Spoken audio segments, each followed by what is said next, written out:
নমস্কার, আমি ময়ূখ রঞ্জন ঘোষ। আমাকে নিয়ে উচ্চিংড়েদের অনেক প্রবলেম থাকে, কিন্তু যারা রাষ্ট্রবিরোধী তাদের প্রবলেম আমি থোড়াই কেয়ার করি। ময়ূখকে নিয়ে তাদেরই প্রবলেম যাদের ভারত রাষ্ট্র নিয়ে প্রবলেম, রিপাবলিক নিয়ে তাদেরই সমস্যা যারা হিন্দু বিদ্বেষী, জিহাদ। ময়ূখকে নিয়ে দেখবেন বাংলাদেশের কিছু জিহাদিদের সমস্যা, আবার ময়ূখকে নিয়ে এপার বাংলার মাকু শেকু লবিরও সমস্যা। কারণ তাদের সমস্যা দেশ নিয়ে। আসলে তারা ময়ূখকে টার্গেট করছে কারণ তারা দেশকে টার্গেট করতে চায়। এরা রক্তবীজ।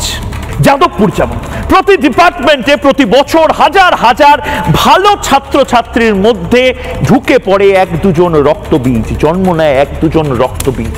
আপনি গ্রেপ্তার করুন, এদের বিরুদ্ধে মামলা দিন, সাসপেন্ড করান, এরা ঠিক আরেকটা রক্তবীজকে জন্ম দিয়ে নিজে জেলে পৌঁছবে। শহুরে নকশালদের এই রক্তবীজের সাথে আমি তুলনা করছি আজকে। শহুরে নকশালদের বিরুদ্ধে এই লড়াইটা চলবে। মমতা টাইট না দিলে সেনা টাইট দিক।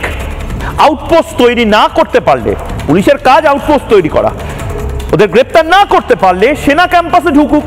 তার জন্য সুপ্রিম কোর্টে গিয়ে নির্দিষ্ট পিটিশন ফাইল করে বের করে আনা হোক এই অর্ডার। এনআইএ তদন্তের দাবি হরিশ সালভে পর্যন্ত করলো। মানে আমি আপনি সাধারণ মানুষ, হরিশ সালভে বিখ্যাত আইনজীবী।